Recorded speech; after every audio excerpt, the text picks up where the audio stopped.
तो हेलो दोस्तों, कैसे हो आप सभी लोग। उम्मीद है आप लोग स्वस्थ होगे, मस्त होगे और मन लगा के दोस्तों पढ़ाई कर रहे होगे। तो दोस्तों, जैसा कि आप लोगों को पता है, इस चैनल पर क्लास 10th मैथ जो भी इम्पोर्टेंट क्वेश्चन है दोस्तों, एग्जाम 2023-24 के लिए पेपर में आने वाले संभावित प्रश्न हैं 90 प्लस मार्क्स वाले, तो उनको दोस्तों जो है वन बाय वन करके यहाँ पर सॉल्व करवाया जा रहा है। तो दोस्तों, उम्मीद है आप सब लोग अच्छी तरीके से नोट्स बना रहे होंगे और मन लगा के पढ़ाई कर रहे होंगे। तो दोस्तों, जैसा कि हमने बताया था, दो चर वाले रैखिक समीकरण युग में कई एक टॉपिक थे जो इम्पोर्टेंट थे, जिनसे क्वेश्चन आने की संभावना रहती है। जैसे हम बात करें दोस्तों यहाँ पर नाव धारा संबंधी, ठीक है, नाव धारा संबंधी, और दोस्तों चाल समय इसी में आता है, ठीक है, और आयु संबंधी प्रश्न, 2 अंकी संख्या संबंधी प्रश्न। तो इसी तरीके से दोस्तों बढ़ते हुए क्रम में ये लास्ट टॉपिक रह गया जिसमें अन्य बताया था मैंने। अन्य में जैसे खरीदारी संबंधी है और कोई किराया संबंधी है, तो इस टाइप के क्वेश्चन इंपॉर्टेंट हैं जो कि एग्जाम में आने की संभावना है। तो दोस्तों, यहाँ पर क्वेश्चन 5 लिए हैं जो कि अच्छे क्वेश्चन हैं और इनको अच्छी तरीके से आप समझिए। तो वन बाय वन करके देखते रहिए और अच्छे तरीके से नोट्स बनाते रहिए और साथ साथ में अपने इस चैनल का सपोर्ट भी करते रहिए दोस्तों। तो चलिए स्टार्ट करते हैं। देखिए क्वेश्चन आपके सामने है, क्या दिया है यहाँ पर। बंगलौर के एक बस स्टैंड से यदि हम 2 टिकट मल्लेश्वरम तथा 3 टिकट यशवंतपुर, बंगलौर का जो बस स्टैंड है वहां से किसी व्यक्ति ने क्या किया, 2 टिकट खरीदे कहाँ के, मल्लेश्वरम के लिए, और 3 टिकट लिए यशवंतपुर के लिए। ठीक है दोस्तों, 2 टिकट कहाँ के लिए लिए, मल्लेश्वरम के लिए, तथा 3 टिकट लिए यशवंतपुर के लिए खरीदे। तो लागत मतलब टोटल दोनों टाइप की जो टिकट्स हैं उनका किराया 46 रुपये। ठीक है, आगे क्या करें, परंतु यदि हम 3 टिकट मल्लेश्वरम के, अब पहले लिए थे यहाँ पर 2, अब की बार 3 टिकट मल्लेश्वरम के लिए और 5 टिकट लिए दोस्तों यशवंतपुर के खरीदे, तो लागत 74 रुपये है। बस स्टैंड से मल्लेश्वर का किराया, जो बंगलौर का बस स्टैंड है वहां से मल्लेश्वर का किराया और उसी बस स्टैंड से यशवंतपुर का किराया, दोनों का किराया अलग अलग पूछ रहे हैं।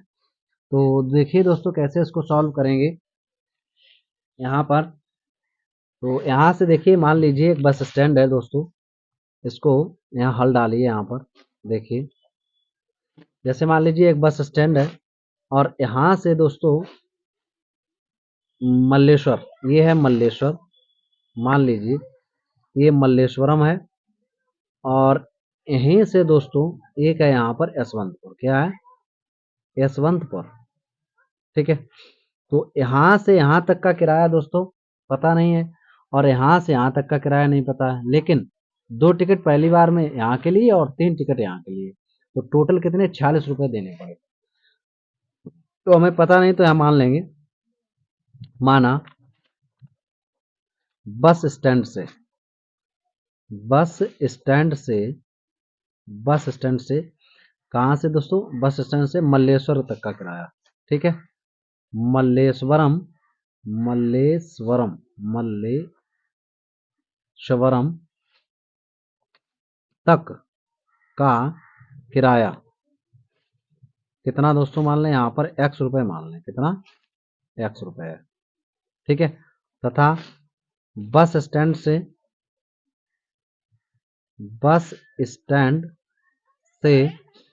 कहाँ का, यशवंतपुर का किराया, यशवंतपुर का किराया दोस्तों कितना मान लें यहाँ पर, 22 रुपये। कितना है, 22 रुपये है। ठीक है, अब देखिए खरीदारी संबंधी जैसे प्रश्न होते हैं वैसे ये है। तो जैसे मान लीजिए यहाँ पर पेन पेंसिल ले लीजिए, यहाँ पर दो पेन लिए, ठीक है, और 3 यहाँ पर पेंसिल, तो टोटल रुपए 46 देने पड़े। इसी तरीके से यहाँ पर प्रथम शर्त, तो देखिए दोस्तों यहाँ पर क्या करेंगे, प्रथम शर्त में जो किराया है वो x रुपये है, कहाँ से, बस स्टैंड से मल्लेश्वर तक का।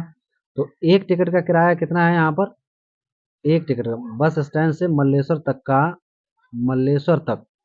का एक टिकट का किराया कर लेना। ठीक है दोस्तों, यहाँ पर एक टिकट का किराया कितना है दोस्तों, यहाँ पर x रुपये मान लीजिए। इसी तरीके से यहाँ बस स्टैंड से यशवंतपुर का एक टिकट का किराया यहाँ भी कर लीजिए, ठीक है, एक टिकट का किराया, ठीक, 22 रुपये। अब देखिए टिकट कितनी दोस्तों ली यहाँ पर 2, तो जब एक टिकट का किराया x रुपये है, टिकट ली यहाँ पर 2, तो 2 से गुणा हो जाएगा, ये रुपए बन गए।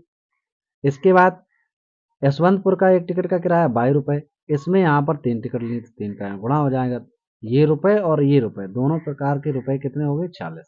ठीक है दोस्तों, कितने हो गए 46, तो एक क्वेश्चन यहाँ से बन गया 1।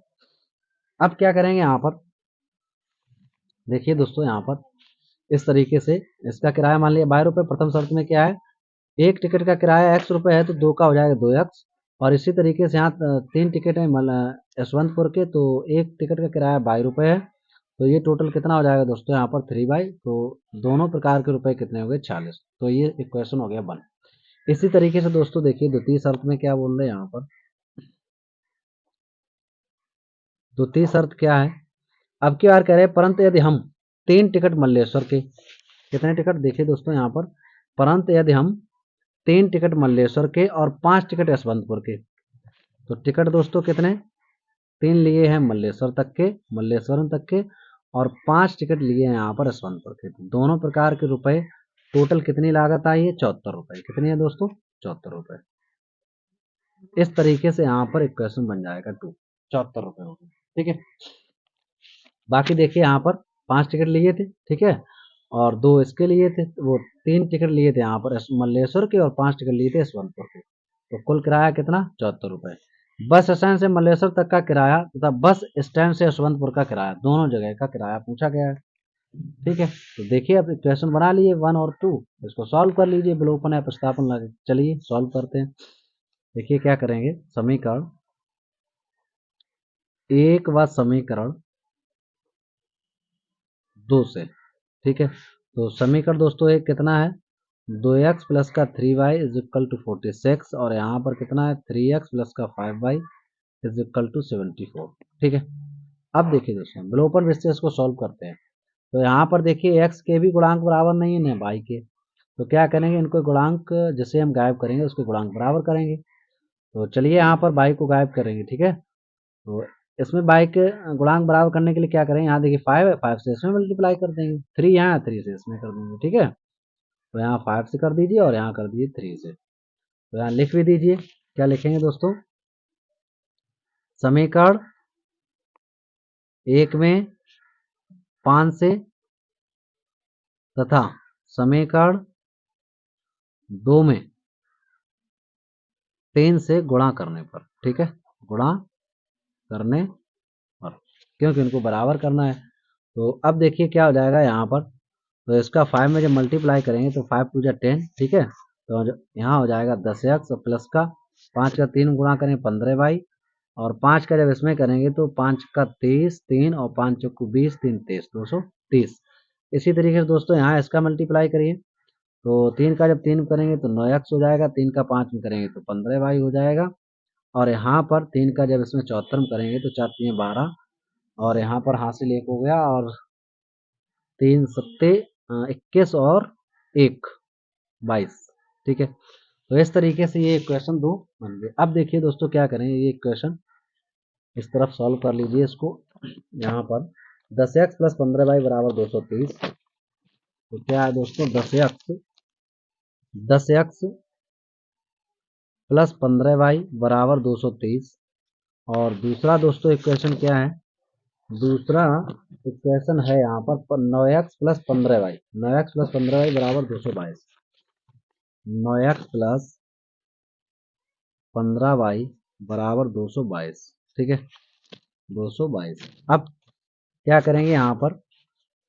इसके साइन देखिए दोस्तों इक्वल है तो लिखेंगे यहाँ पर घटाने पर, और घटाने पर चिन्ह जाते हैं बदल, तो प्लस प्लस माइनस हो जाएगा, प्लस प्लस ये भी माइनस, प्लस प्लस ये भी माइनस, ये कैंसिल हो जाएगा।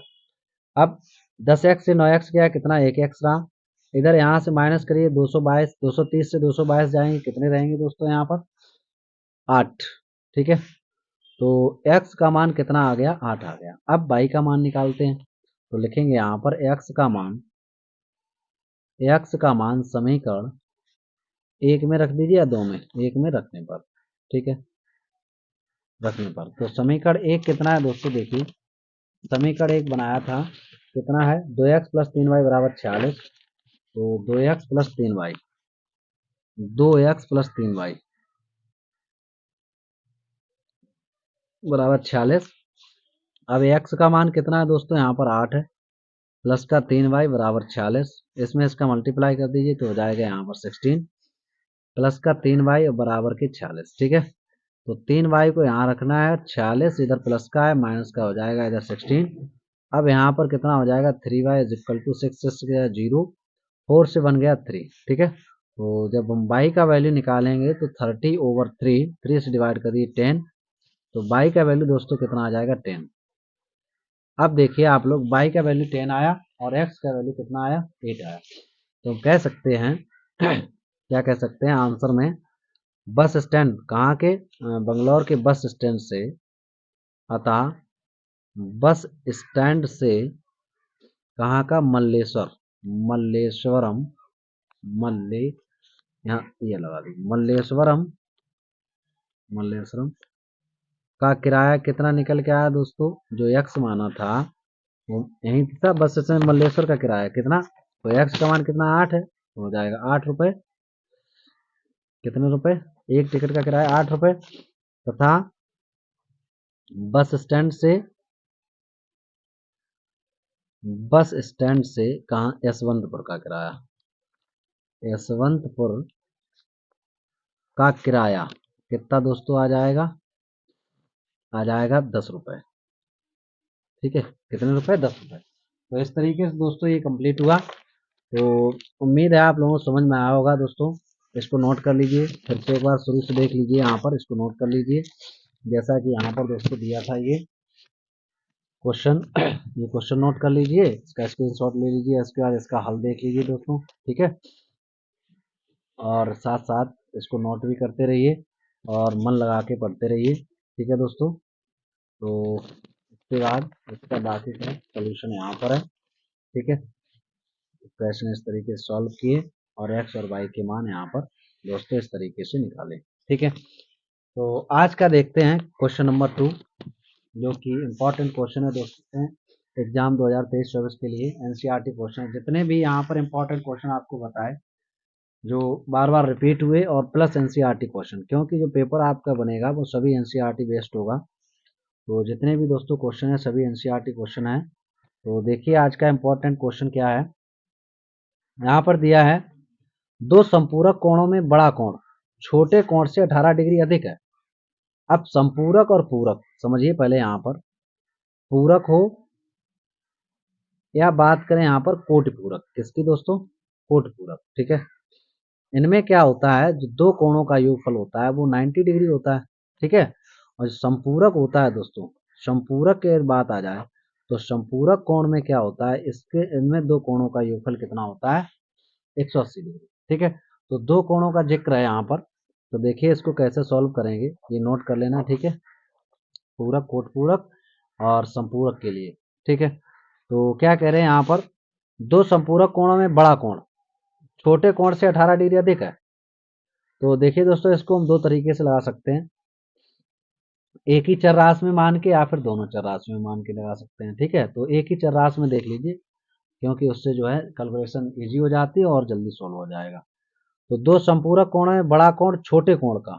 अब जो बड़ा कोण है भाई घट बढ़ रहा है, छोटा कोण तो नहीं हो रहा, तो छोटे कोण से तुलना हो रही, तो जिससे तुलना हो रही उसी को हम एक्स मान लेंगे, या फिर एक्स ना मानो तो एंगल में मानते हैं, अल्फा थीटा कुछ भी मान लीजिए। ठीक है, तो लिखेंगे माना, माना छोटा कोण। ठीक है, छोटा ही मानना है, माना छोटा कोण थीटा है या एक्स है, थीटा डिग्री है। ठीक है, तब बड़ा कोण दोस्तों कितना हो जाएगा, अब बड़ा कोण इससे 18 डिग्री अधिक है, तो इसमें 18 जोड़ दीजिए, इतना हो जाएगा। ठीक है, प्रश्नानुसार या हम जानते हैं क्या है इसका, कि इन दोनों कोणों को जब हम जोड़ देंगे, देखिए दोस्तों यहाँ पर बड़ा कोण कितना हो जाएगा, इसमें 18 अधिक हो जाएगा, तो 18 जोड़ देंगे इसमें। तो हम जानते हैं जब दोनों कोणों को हम जोड़ते हैं तो इनका सम कितना होता है दोस्तों, 180 मतलब 180, तो 180 हो जाएगा। ठीक है, तो अब इसको सॉल्व कर लीजिए, एक थीटा कितना हो जाएगा, यहाँ 2 थीटा हो जाएगा, तो 2 थीटा यहाँ हो जाएगा और प्लस 18 और बराबर 180। अब यहाँ से क्या करेंगे दोस्तों, 2 थीटा बराबर 180 से इधर 18 माइनस करेंगे। ठीक है, तो कितना रहेगा दोस्तों यहाँ पर 2 थीटा बराबर, तो यहाँ 18 जाएगा 162 हो जाएगा। ठीक है दोस्तों, कितना 162। तो थीटा इज इक्वल टू निकालेंगे तो 162 बटा 2, 2 से डिवाइड करेंगे, 2 अट्ठे 16, 2 एकम 2। ठीक है, तो थीटा का मान कितना हो जाएगा दोस्तों 81। कितना हो गया 81। अब ये थीटा आ गया, तो पहला कोण कितना हो गया, पहला कोण जिसे हम यहाँ पर दोस्तों छोटा कोण कहेंगे। ठीक है, तो पहला कोण हो जाएगा यहाँ पर 81 डिग्री, और बड़ा कोण जिसे हम दूसरा कोण कहेंगे तो वो दोस्तों कितना हो जाएगा, 18 अधिक कर दीजिए तो 81 में 18 जोड़ दीजिए, क्योंकि ये है दूसरा कोण बड़ा कोण। ठीक है, तो यहाँ पर 18 ऐड कर देंगे तो कितना हो जाएगा 8 1 9 और 8 1 9। ठीक है, तो इस तरीके से दोस्तों ये क्वेश्चन सॉल्व हुआ। उम्मीद है आप लोगों को अच्छी तरीके से समझ में आया होगा। ये एक ही चर में लगाया है। ठीक है, वैसे 2 चर में भी हो जाएगा इसका आंसर। ठीक है, तो इसको नोट कर लीजिए अच्छी तरीके से, इसका स्क्रीनशॉट ले लीजिए और चलते हैं आज के नेक्स्ट नंबर क्वेश्चन पर। तो इसी तरीके से दोस्तों मन लगा के पढ़ते रहिए और एग्जाम में अच्छा स्कोर करके आइए। तो चलिए दोस्तों देखते हैं आज का next number question, question number 3 है। तो देखिए दोस्तों क्वेश्चन नंबर 3 में क्या है, बहुत इंपॉर्टेंट क्वेश्चन है। ठीक है, अच्छे तरीके से समझिए, एनसीईआरटी क्वेश्चन है, बहुत ही इजी तरीके से इसको सॉल्व करेंगे। तो क्या है, दो मित्रों में बात चल रही है। एक मित्र दूसरे से कहता है, दो मित्र हैं। ठीक है, मान लीजिए एक मित्र ये है, ठीक है, और दूसरा मित्र ये है। ठीक, तो ये वाला मित्र इससे कहता है, क्या कहता है, यदि मुझे 100 दे दो, 100 का मतलब 100 रुपए, तो ये कहता है मुझे 100 रुपए यदि और मिल जाए, यदि आप 100 रुपए और दे दें तो मैं आपसे 2 गुना धनी बन जाऊंगा। मतलब जितने आपके पास है उससे ठीक मेरे पास दोगुने हो जाएंगे। ठीक है, अगर ये वाला 100 इसके पास ट्रांसफर कर दे तो दोस्तों देखिए 100 अगर इसके पास पहुंच जाएंगे तो इसके पास 100 कम हो जाएंगे, तब जाके ये क्या हो जाएगा, दोगुना हो जाएगा इससे। ठीक, अच्छा आगे क्या कह रहे हैं यहाँ पर, दूसरा अब ये बोल रहा, अब इसकी बारी। दूसरा उत्तर देता है, यदि आप मुझे 10 रुपए दे दें, कितने दे दें 10, ये कहता है आप मुझे 10 दे दें। अगर ये इसको 10 दे देगा तो इसके पास 10 प्लस हो जाएंगे, इसके पास 10 माइनस हो जाएंगे। ठीक है, तो दे दें तो मैं आपसे 6 गुना धनी बन जाऊंगा, मैं आपसे 6 गुना धनी बन जाऊंगा। तो कहने का मतलब इसके पास से 10 ही ये मांग रहा है और इससे ये ठीक 6 गुना हो जाएगा। ठीक है, बन जाऊंगा। तो बताइए कि उसकी उनकी आय, उनकी क्या संपत्तियां हैं, अलग अलग संपत्तियां निकालनी। ठीक है दोस्तों, तो क्या करेंगे देखिए, दोनों की संपत्तियां पता तो नहीं है लेकिन इसको सॉल्व करेंगे कैसे, हल करिए। देखिए दोस्तों, मान लीजिए, माना इस वाले पहले मित्र, पहले मित्र की संपत्ति, पहले मित्र की संपत्ति x रुपए, कितनी दोस्तों, इधर लिख लीजिए यहाँ पर x रुपए। ठीक है, तथा दूसरे मित्र, दूसरे मित्र की संपत्ति कितनी मान लें दोस्तों, यहाँ पर 22 रुपए मान लीजिए, पता नहीं है तो 22 रुपए है। ठीक है, अब देखिए क्या करेंगे, प्रथम शर्त, फर्स्ट कंडीशन में क्या करे, एक मित्र दूसरे से कहता है, मान लीजिए ये x जो है 22 से बोलता है कि आप मुझे 100 दे दें, तो ये 100 निकालेगा, इसको दे देगा, इसके पास प्लस हो जाएंगे मतलब अधिक हो जाएंगे, इसके पास 100 कम हो जाएंगे। ठीक है, तो ये वाला कहता है यदि आप मुझे 100 दे दें तो आपसे मैं 2 गुना धनी बन जाऊंगा, आपसे 2 गुना, कौन, ये बन जाएगा। तो ये तो 2 गुना ऑलरेडी हो जाएगा जैसे ही ये 100 देगा। तो बराबर करने के लिए 2 में इससे गुणा करेंगे। ठीक है, क्योंकि मुझे बराबर करना है, दोनों पलड़ों को कैसा करना है, बराबर। ठीक है, तो इसमें 2 से गुणा ना करते हुए इसमें करेंगे। ठीक, अब x प्लस 100, अब यहाँ 2 से मल्टीप्लाई करिए। ठीक है, इसमें करेंगे तो 200 हो जाएगा। अब एक्स वाई वाले एक तरफ ले आइए दोस्तों, तो माइनस का 200 और इधर प्लस का है तो माइनस का हो जाएगा 100। एक्स माइनस 2y बराबर कितना हो जाएगा, माइनस का 300, समीकरण नंबर 1। ठीक है, तो इस तरीके से एक समीकरण क्रिएट हो गया। अब देखिए दोस्तों, द्वितीय शर्त डालिए यहाँ पर, सेकेंड कंडीशन, द्वितीय शर्त में दूसरी बार में क्या कह रहे हैं, क्या कह रहे हैं, यहाँ तक तो समीकरण 1 बन गया, धनी हो जाऊंगा। अब देखिए दूसरा उत्तर देता है, अब की बार इसकी बारी है। यदि आप मुझे 10 दे दें तो यहाँ पर रख लीजिए, इसी तरीके से शर्त लागू हो जाएगी। ये कहता है इनसे कि आप मुझे 10 दे दें तो इनके पास 10 आ जाएंगे और इनसे 10 कम हो जाएंगे। ठीक है, तो कह रहा है मैं आपसे 6 गुना धनी बन जाऊंगा, ये 6 गुना हो जाएगा। चूंकि मुझे बराबर करने हैं तो यहाँ पर 6 से गुणा कर देंगे इसमें। ठीक है, अब ये दोनों इक्वल हो जाएंगे। तो देखिए यहाँ पर 6 का इसमें मल्टीप्लाई कर दीजिए, यहाँ इसका कर दीजिए 60 हो जाएगा, यहाँ बाई और प्लस का 10 इधर ले आइए इसको। तो दोस्तों देखिए यहाँ पर जब इसको लेके आएंगे इधर तो 6x और ये माइनस का बाई इज इक्वल टू 10 और ये माइनस है तो प्लस हो जाएगा 60। ठीक है, तो 6x minus y is equal to हो जाएगा 70, इक्वेशन नंबर 2। ठीक है, अब क्या करेंगे दोस्तों, यहाँ पर इक्वेशन 1 और 2 को विलोपन या प्रतिस्थापन से सॉल्व करेंगे। तो चलिए देखते हैं। पहला इक्वेशन है x minus two y is equal to minus 300। तो यहाँ पर लिख लीजिए कितना है, x minus 2 y, x minus 2 y और बराबर में कितना दिया है, माइनस का 300। ठीक है दोस्तों, इसके बाद क्या दिया है यहाँ पर, सिक्स एक्स माइनस वाई बराबर कितना है, 70। तो 6x minus y is equal to यहाँ पर 70। ठीक है, अब क्या करेंगे दोस्तों, देखिए विलोपन विधि से इसको सॉल्व करेंगे। तो x को गायब करेंगे तो x के आगे यहाँ 6 होने चाहिए, अगर y को करेंगे तो y के आगे यहाँ पर होने चाहिए इसके गुणांक में 2। तो चलिए 2 से मल्टीप्लाई कर दे यहाँ 1 से। ठीक है, तो लिखना चाहो आप लोग लिख भी सकते हो कि समीकरण 1 में 1 से और समीकरण 2 में 2 से गुणा करने पर। ठीक है, इसके बाद देखिए गुणा करेंगे तो कितना हो जाएगा, x minus 2 y is equal to, दोस्तों यहाँ पर आ जाएगा माइनस का 300 एज इट इज, और इसमें जब 2 से मल्टीप्लाई करेंगे तो ये हो जाएगा 12 और ये हो जाएगा माइनस का 2 वाई, और यहाँ 70 में 2 से जब गुणा करेंगे तो 140 आ जाएगा। ठीक है, अब देखिए जब इसको हम गायब कर रहे हैं तो इसके आगे के साइन देखिए दोस्तों कैसे हैं, बराबर हैं, यहाँ माइनस। तो जब बराबर चिन्ह होते हैं तो लिखते हैं घटाने पर। और दोस्तों ये सब आपको जब ये सॉल्व करवाना आपको सिखाए थे तभी सब बेसिक बताया था। तो अब देखिए दोस्तों यहाँ पर क्या करेंगे, इसमें घटाने पर चिन्ह बदल जाते हैं तो इसके आगे कोई साइन नहीं, यहाँ भी कोई साइन नहीं, तो प्लस समझा जाता है, plus plus minus, minus minus plus, ये माइनस फिर प्लस फिर माइनस। ठीक है, तो ये कैंसिल हो जाएगा, यहाँ पर ये माइनस का ये प्लस का है तो माइनस का 11x इज इक्वल टू, यहाँ देख लीजिए ये माइनस के हो जाएंगे 0 4 और 4 माइनस के। ठीक है, क्यों इक्वल साइन है जुड़ जाएंगे तो माइनस माइनस कैंसिल। x का जब वैल्यू निकालेंगे दोस्तों तो कितना हो जाएगा, यहाँ पर 440/11, 11 से डिवाइड कर दीजिए, 11×4 = 44 तो 40, तो x का मान आ गया दोस्तों 40, कितना आ गया 40। ठीक है, अब निकालिए यहाँ पर y का मान। तो y का मान निकालें, क्या लिखेंगे यहाँ पर, x का मान समीकरण 1 में रखने पर। ठीक है, तो समीकरण 1 कितना है दोस्तों, देखिए यहाँ पर समीकरण एक दिया है x minus 2 y is equal to minus का 300। अब एक्स का मान दोस्तों कितना है यहाँ पर 40, तो यहाँ 40 लिख दीजिए, minus 2 y is equal to minus का 300।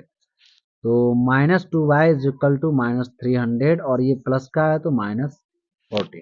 ठीक है, minus 2 y is equal to minus का 340, माइनस माइनस कैंसिल, और वाई का जब वैल्यू निकालेंगे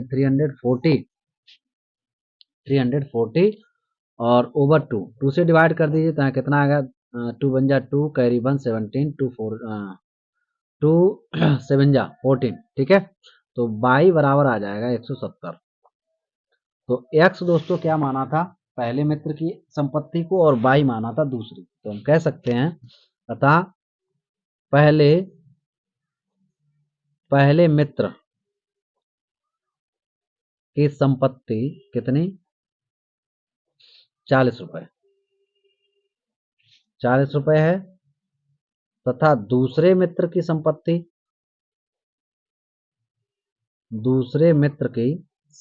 कितनी,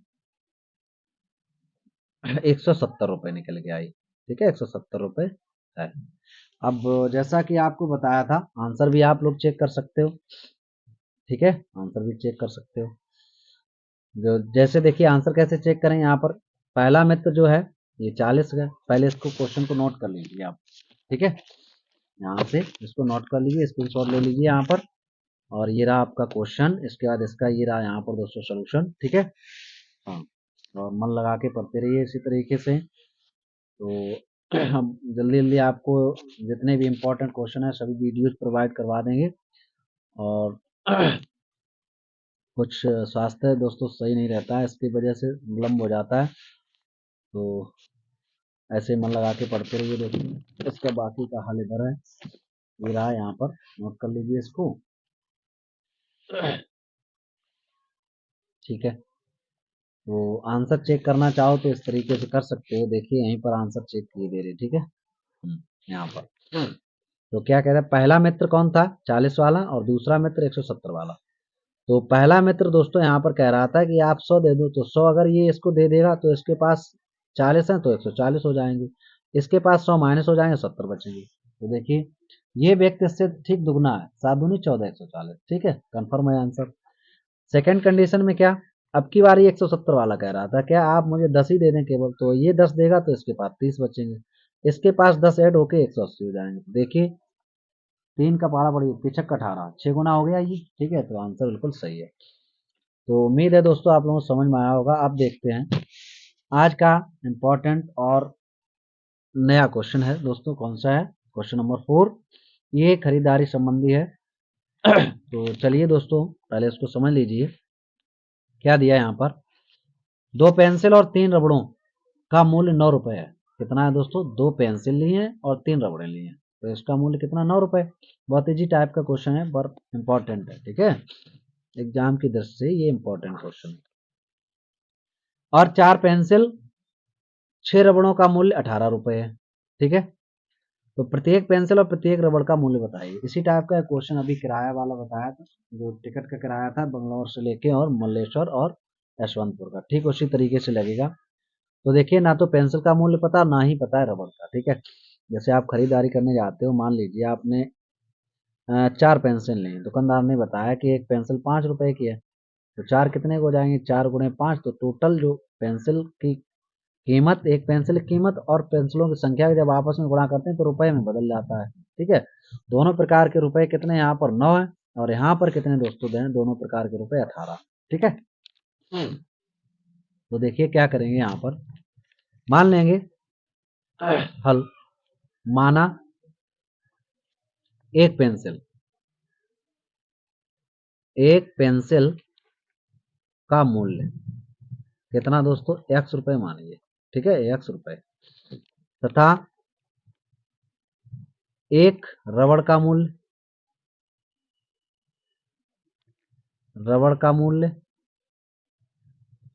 ₹22 है, ठीक है।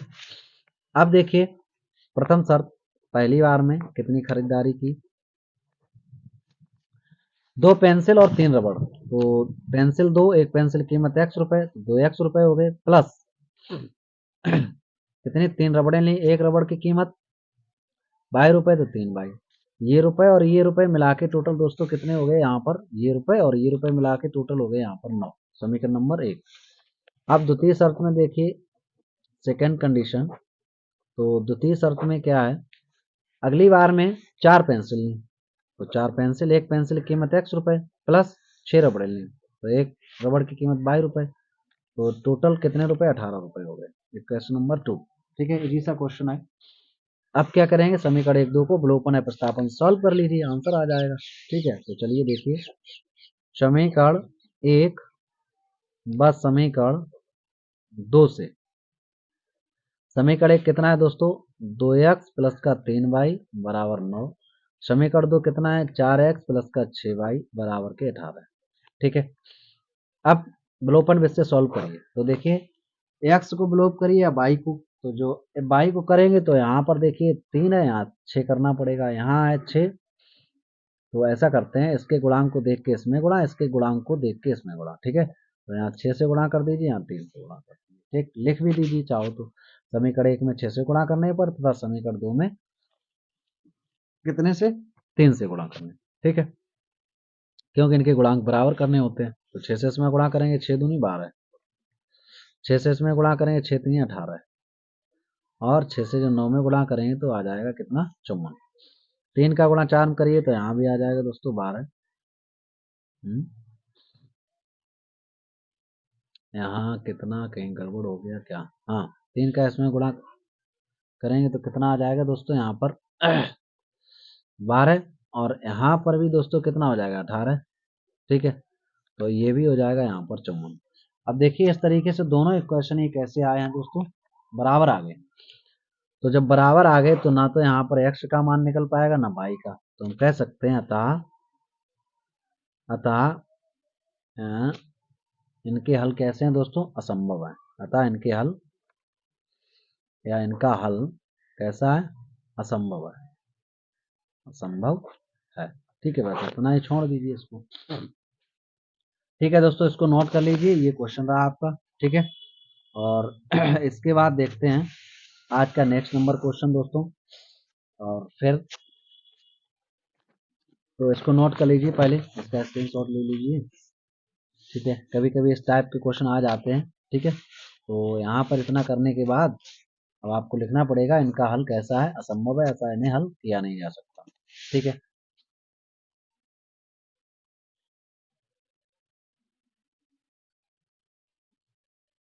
तो देखिए दोस्तों, आज का नेक्स्ट इम्पॉर्टेंट क्वेश्चन है दोस्तों, तो क्या है, बहुत ही इम्पोर्टेंट है, क्वेश्चन नंबर 5।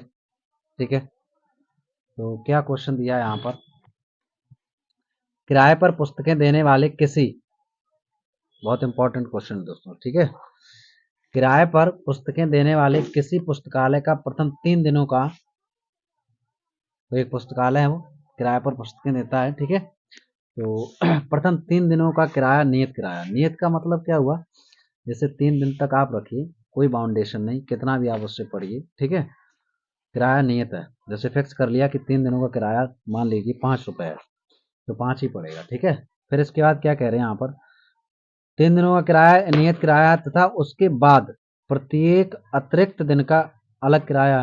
मतलब अगर आप ले गए, आपने कहा 3 दिन तक, 3 दिन के लिए ले गए, तो 3 दिन के लिए आपने कितने रुपए, 5 दिए। ठीक है, बताया 5 मान लीजिए। अब इसके बाद आपको दिन लग गए 5, कितने लग गए 5, तो 3 दिन का तो फिक्स था, लेकिन दिन एक्स्ट्रा 2 लग गए। अब इस इन 2 दिनों का किराया जो पड़ेगा दोस्तों, इन 2 दिनों का जो किराया पड़ेगा वो अलग हिसाब से पड़ेगा। ठीक है, जैसे मान लीजिए आप कि 3 दिन का तो किराया फिक्स है 5 रुपए, इसके बाद अगर चौथा पांचवा मतलब 2 दिन एक्स्ट्रा हो गए, तो हम माने ले रहे हैं यहाँ पर कि अतिरिक्त दिन का किराया मान लीजिए 4 रुपए प्रतिदिन है, तो आपने पुस्तक को 5 दिनों तक रखा, तो 3 दिनों का तो किराया हो गया 5 रुपए। अब 2 दिन जो एक्स्ट्रा रखा है, तो एक दिन का किराया 4 रुपए है, तो 4 दूनी 8 रुपए, और तो कुल मिला के आपको 5 दिन के कितने, 13 रुपए देने पड़ेंगे। ठीक है, इसी तरीके से कुछ क्वेश्चन है। तो किराए पर पुस्तकें देने वाले किसी पुस्तकालय का प्रथम 3 दिनों का एक नियत किराया है तथा इसके बाद प्रत्येक अतिरिक्त दिन का अलग किराया है। ठीक है, सरता ने 7 दिनों तक एक पुस्तक रखने के लिए 27 रुपए अदा किए। तो दोस्तों देखिए, इस 7 दिन में 3 दिन तो फिक्स हो गए, जितना भी किराया होगा, लेकिन यहाँ पर जो 4 दिन एक्स्ट्रा है उसका अतिरिक्त किराया लगे प्रतिदिन के हिसाब से। ठीक है, तो यहाँ तक अदा किए, यहाँ तक एक क्वेश्चन बन जाएगा। आगे देखिएगा, जबकि सूसी एक दूसरी लड़की ने एक पुस्तक 5 दिनों तक, 3 दिन इसमें भी 2 दिन एक्स्ट्रा है रखने के लिए 21 रुपए अदा किए। कितने अदा किए, 21 रुपए अदा किए। नियत किराया था, प्रत्येक दिन का अतिरिक्त किराया ज्ञात कीजिए। पता तो है नहीं दोस्तों, तो देखिए कैसे सॉल्व करेंगे। मानेंगे यहाँ पर, हल लिखिए यहाँ, मान लीजिए माना नियत किराया, पुस्तक का नियत किराया। ठीक है, पुस्तक का नियत किराया, नियत किराया दोस्तों मान लीजिए यहाँ x रुपए, कितने रुपए, x रुपए। ठीक है, तथा प्रत्येक अतिरिक्त दिन का किराया। ठीक है, अतिरिक्त दिन का किराया, तो अतिरिक्त दिन का किराया दोस्तों मान लीजिए यहाँ पर 22 रुपए, कितने रुपए, 22 रुपए है। ठीक है, अब देखिए क्या करेंगे यहाँ पर, प्रथम शर्त, किसके लिए प्रथम शर्त है ये, किसने ली सबसे पहले पुस्तक?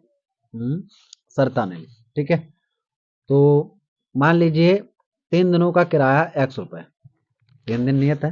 ठीक है, प्रथम 3 दिन है, नियत किराया ₹X। अब 2 दिन, 7 दिन है ना टोटल, यहाँ कितने? 7 दिन। तो 3 दिन इसमें माइनस कर दिए, 4 दिन बचे, तो 4 दिन अतिरिक्त हो गए। तो एक दिन का अतिरिक्त किराया कितना हो गया दोस्तों? ₹22। 4 दिन रखा है तो 4 ₹22 हो जाएगा। अब ये रुपए और ये रुपए दोनों को मिला के तो प्लस कर दीजिए, कितना हो गया किराया यहाँ पर? 7 दिनों तक पुस्तक रखने के लिए ₹27 अदा किए। कितने अदा किए? 27। समीकरण 1 बन गया। ठीक है दोस्तों, ये X में 3 दिन का किराया है और ये 4 दिन एक्स्ट्रा हो गए, क्यों? 7 दिनों तक पुस्तक रखी। तो 7 से 3 चला गया 4, तो एक अतिरिक्त दिन का किराया ₹22। तो 4 दिनों का 4 होगा, 4 और प्लस ये एक्स मिला के, ये दो एक्स अतिरिक्त और नियत दोनों को मिला के ₹27 देने पड़े। ठीक है, द्वितीय शर्त में, द्वितीय शर्त में क्या है? सुशी नाम की एक लड़की ने क्या किया, एक पुस्तक 5 दिनों तक रखी। कितने दिनों तक? 5 दिनों तक। तो जब 5 दिनों तक दोस्तों देखिए यहाँ पर सुशी ने एक पुस्तक 5 दिनों तक रखने के लिए ₹21 अदा किए। ठीक है, तो इसने 3 दिनों के लिए ₹X दिए। इसके बाद 2 दिन एक्स्ट्रा हो गए भाई, यहाँ पर 5 थे, 3 निकाल दीजिए, 2 अतिरिक्त दिन हो गए। अब एक अतिरिक्त दिन का किराया कितना है? ₹22। तो 2 दिन के लिए 2 हो जाएगा। ये अतिरिक्त किराया और प्लस नियत किराया दोनों को मिला के कितने? ₹21 देने पड़े। ठीक है, तो इस तरीके से एक क्वेश्चन दोस्तों दोनों बन गए। बहुत इजी क्वेश्चन है, थोड़ा लेंदी है बट इजी है क्वेश्चन। ठीक है, हाँ, और इम्पोर्टेंट भी क्वेश्चन है। तो दोस्तों समीकरण 1 2 को हल कर लीजिए। ठीक है, तो लिखेंगे यहाँ पर समीकरण 1 व समीकरण 2 से। ठीक है, तो एक कितना है? x+4y बराबर 27 और ये है x+2y बराबर का 21। अब देखिए दोस्तों, यहाँ विलोपन विधि से सॉल्व करेंगे तो x x इक्वल है, इनके गुणांक बराबर है तो इन्हीं को विलोप कर दीजिए। ये इक्वल नहीं है, यहाँ 4y यहाँ 2y है। ठीक है, तो यहाँ पर क्या करेंगे? सीधा देखिए, जब इक्वल साइन है तो लिखेंगे घटाने पर चिन्ह बदल जाते हैं, तो ये हो जाएगा plus plus minus, plus plus minus, ये प्लस प्लस माइनस, ये कैंसिल होगा। अब 4y से 2y गया 2y, बचा यहाँ कितना? 27 से 21 गया 6। तो y का जब मान निकालेंगे दोस्तों कितना आ जाएगा? 6/2, 2 से काट दीजिए 3। तो हम कह सकते हैं यहाँ पर कि y बराबर आ गया 3। कितना आ गया? 3।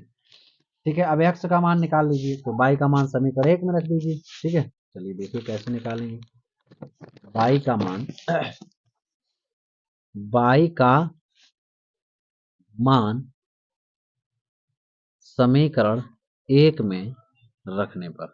ठीक है, तो समीकरण 1 दोस्तों कितना है? देख लीजिए, समीकरण 1 दिया है, ये रहा है x+4y बराबर 27। ठीक है, 4y बराबर 27, x+4y बराबर के 27। x का मान दोस्तों कितना? 3। वो y का मान कितना आया? 3।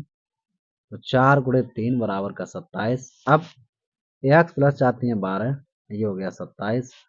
तो क्या करेंगे दोस्तों? x बराबर 27 माइनस 12, x बराबर आ जाएगा 7 से 2 गया 5, 2 से 1 गया 1, 15। ठीक है, तो x किसका माना था यहाँ पर? किसके लिए? नियत किराया। तो नियत 3 दिनों का किराया कितना दोस्तों निकल के आया? ₹15। ऐसा हम लिखेंगे यहाँ पर कि पुस्तक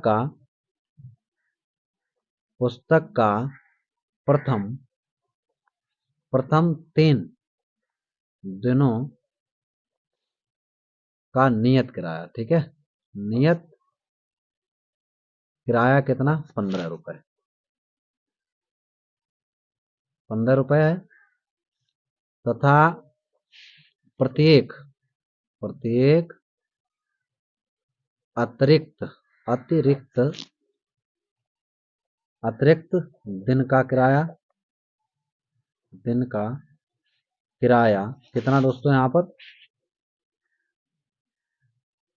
किराया बाई माना था, तो बाई का मान आया 3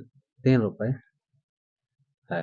ठीक है, तो इस तरीके से दोस्तों ये कंप्लीट हुआ क्वेश्चन। उम्मीद है आप लोगों को अच्छी तरीके से समझ में आया होगा। तो इसको नोट कर लीजिए, क्वेश्चन भी नोट कर लीजिए दोस्तों, और एग्जाम की दृष्टि से बहुत ही इंपॉर्टेंट क्वेश्चन है। तो इसका स्क्रीनशॉट ले लीजिए और इसी तरीके से दोस्तों मन लगा के पढ़ते रहिए, ठीक है। तो बाकी का हल यहाँ पर दिया हुआ है, ये रहा, ठीक है दोस्तों। तो इसको नोट कर लीजिए। और आज का जो इस चैप्टर में दोस्तों दो चर रैखिक समीकरण युग में आज का जो एग्जाम की दृष्टि से इम्पोर्टेंट क्वेश्चन बचता है वो ये क्वेश्चन नंबर 6 है, और बहुत ही इंपॉर्टेंट क्वेश्चन है दोस्तों, एक बार आया हुआ भी है, एनसीईआरटी क्वेश्चन है, तो समझ लीजिए अच्छे तरीके से, बहुत इजी क्वेश्चन है। ये माइनस मार्किंग बेस्ड है दोस्तों, जैसा कि आप लोग टेस्ट देते हो। तो अभी तो क्लास 10th है, इसके बाद टेस्ट जो भी दोगे, ठीक है। तो देखिए उससे पहले ही इसको सॉल्व करना सीख लीजिए। तो क्या है दोस्तों, यहाँ पर यस ने एक टेस्ट में, यस नाम का एक लड़का है, उसने एक टेस्ट दिया, में 40 अंक प्राप्त किए। तो 40 अंक किस प्रकार से प्राप्त किए देखिए दोस्तों। जब उसे प्रत्येक सही उत्तर पर 3 अंक मिले, सही उत्तर पर 3 अंक मिले तथा अशुद्ध उत्तर पर 1 अंक की कटौती की गई, ठीक है, तब जाके उसे 40 अंक मिले। तो इसका मतलब ये हुआ माइनस मार्किंग में, जैसे आपको बताएं, मान लीजिए एक एग्जाम देने गए, उसमें टोटल आपको 10 प्रश्न दिए गए, ठीक है। शर्त ये रखी गई कि प्रत्येक अगर 10 आप सही करके आते हो तो एक क्वेश्चन जो है 2 नंबर का है। कितने नंबर का है? एक क्वेश्चन है 2 नंबर का, ठीक है। तो अगर 10 आपके सही गए तो कितने हो जाएंगे, टोटल अंक हो जाएंगे आपके 20, ठीक। किसी कारणवश आपने 10 ना सही कर पाए, 8 ही सही किए, कितने? 8 सही किए। तो 8 सही किए, 8 जो क्वेश्चन थे 2 के हिसाब से 16 नंबर आपके आने चाहिए, ठीक है। शर्त ये रखेगी अगर गलत क्वेश्चन एक भी हुआ तो उसका हम 1 नंबर एक्स्ट्रा काटेंगे, ठीक है, कटौती करेंगे 1 नंबर की। तो अब देखिए दोस्तों, यहाँ पर यह 10 सही जाते तो कितने 20 अंक मिलते, लेकिन यहाँ पर जो 8 आपने सही किए उसके 16 नंबर तो हो गए आपके। अब लेकिन 2 गलत भी किए हैं, यहाँ पर क्वेश्चन 2 गलत किए हैं। जो क्वेश्चन 2 गलत किए हैं इसका कितना, एक क्वेश्चन का 1 नंबर कट रहा, तो 2 क्वेश्चन के कितने 2 नंबर हो जाएंगे। तो जो आपके कुल नंबर आए हैं उन्हीं से 2 माइनस हो जाएंगे। तो अब जाके आपको कितने अंक मिले, 14 अंक मिले। तो फाइनल आपका ये रिजल्ट बताएगा, ठीक है। तो देखिए इसी तरीके से यस ने भी किया है। तो मान लेंगे यहाँ पर क्या किया गया, आगे देखिए और पढ़ लीजिए इसको। तथा अशुद्ध उत्तर पर 1 अंक की कटौती की गई, तब जाके उसे 40 अंक मिले। आगे, यदि उसे सही उत्तर पर 4 अंक मिलते, कितने? 4 अंक मिलते सही उत्तर पर, ठीक है। तथा अशुद्ध पर, अशुद्ध के लिए उसे 2 अंक कटते, कितने अंक कटते? 2।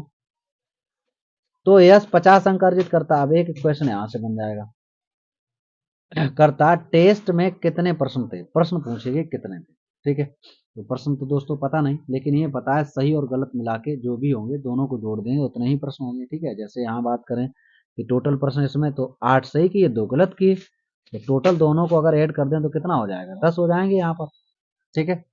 तो हम कह सकते हैं यहाँ पर, मान लीजिए इसी तरीके से, माना सही, सही प्रश्न, सही प्रश्नों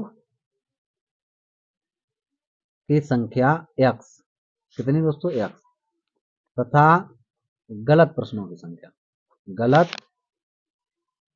गलत प्रश्नों का मतलब ये नहीं, जो प्रश्न तो सभी सही हैं, लेकिन जो उसने सही प्रश्नों के सही उत्तर दिए वो प्रश्नों की संख्या x है, और जो प्रश्नों के गलत उत्तर दिए, ठीक है, गलत उत्तर दिए वो उस टाइप के प्रश्नों की संख्या, प्रश्नों की संख्या कितनी मानेंगे दोस्तों, यहाँ पर 22 है, कितनी है? 22, ठीक है। अब सही प्रश्न किए वो x और गलत प्रश्न किए वो 22, तो कुल कितने परीक्षा में प्रश्नों के कुल प्रश्नों की संख्या कितनी हो जाएगी, कुल प्रश्नों की संख्या कितनी हो जाएगी। जैसे यहाँ पर सही प्रश्न किए 8 और 2 कर दिए गलत, तो कुल प्रश्नों की संख्या 10 थी, तो इसी तरीके से यहाँ पर ऐड किया, यहाँ पर भी कर दीजिए x plus y, x plus y होगा, ये प्रश्नों की संख्या हुई। अब x का मान निकालिए, y का मान निकालिए, दोनों को जोड़ देंगे, प्रश्नों की संख्या आ जाएगी, ठीक है, आता मेरा उत्तर आ जाएगा, ठीक। तो प्रथम शर्त देखिए यहाँ पर, प्रथम शर्त क्या है, 40 अंक अर्जित किए। अब प्रत्येक सही उत्तर पर 3। अब देखिए यहाँ पर अगर आपने 2 प्रश्न किए सही, तो 1 पर 3 तो कितने हो जाएंगे, 6 अंक मिलेंगे। तो इसी तरीके से यहाँ पर सही, तो सही उत्तर के लिए सही प्रश्न कितने उसने किए, x, x किए। अब सही के लिए उसे 3 अंक मिल रहे हैं, तो कुल अंक निकल के आ गए। इसके बाद गलत पर 1 की कटौती हो रही, तो गलत कितने की 22, और 1 नंबर की कटौती हो रही, तो 1 बाई अंक ये कट जाएंगे सही वाले हैं से, ठीक है। तो माइनस हो जाएगा, तब जाके उसे 40 अंक मिले, समीकरण नंबर 1। ठीक है दोस्तों, अब देखिए यहाँ पर द्वितीय शर्त। तो द्वितीय शर्त क्या है, अगली बार में 50 अंक प्राप्त किए, और कैसे प्राप्त किए देखिए, सही उत्तर पर 4 अंक, सही उत्तर पर 4 अंक मिलते। तो सही अगर उसने x किए और 1 मिल रहे 4, तो x पर कितने मिलेंगे 4x। और क्या कह रहे हैं यहाँ पर, तथा अशुद्ध पर 2 अंक कटते हैं, तो अशुद्ध पर 2, अशुद्ध उसने किए 22, ठीक है, और 2, तो 2 अंक कटेंगे सही वाले में से, तो माइनस, तब जाके उसे 50 अंक मिले, समीकरण नंबर 2। ठीक है दोस्तों, अब समीकरण 1 2 को सॉल्व कर लीजिए बस। समीकरण 1 व समीकरण 2 से, ठीक है। तो समीकरण 1 कितना है, 3x और बाई या 1 बाई, बात बराबर है, ठीक है। और यहाँ पर 4x माइनस का 2 बाई, यहाँ हो जाएगा 50। अब देखिए इसे विलोपन विधि से हल करेंगे, तो दोस्तों यहाँ पर बाई का गुणांक 2 है, यहाँ पर 1 है, इसे बराबर करें, यहाँ 3 है यहाँ 4 है, तो बाई को कर लीजिए, यहाँ पर 2 से मल्टीप्लाई कर दीजिए, यहाँ पर 1 से। लिखना चाहो लिख भी दीजिए, समीकरण 1 में 2 से गुणा करने पर, तथा समीकरण 2 में 1 से गुणा करने पर। तो देखिए क्या बन जाएंगे इक्वेशन, यहाँ इसका गुणा होगा 6x 2 बाई और 4 दूनी 80, ठीक है। तो 6x माइनस का 2 बाई बराबर के 80, 6x माइनस का 2 बाई बराबर के 80। अब दूसरा समीकरण जब 1 से गुणा करेंगे तो एज इट इज रहेगा, ठीक है। 4x माइनस का 2 बाई बराबर 50,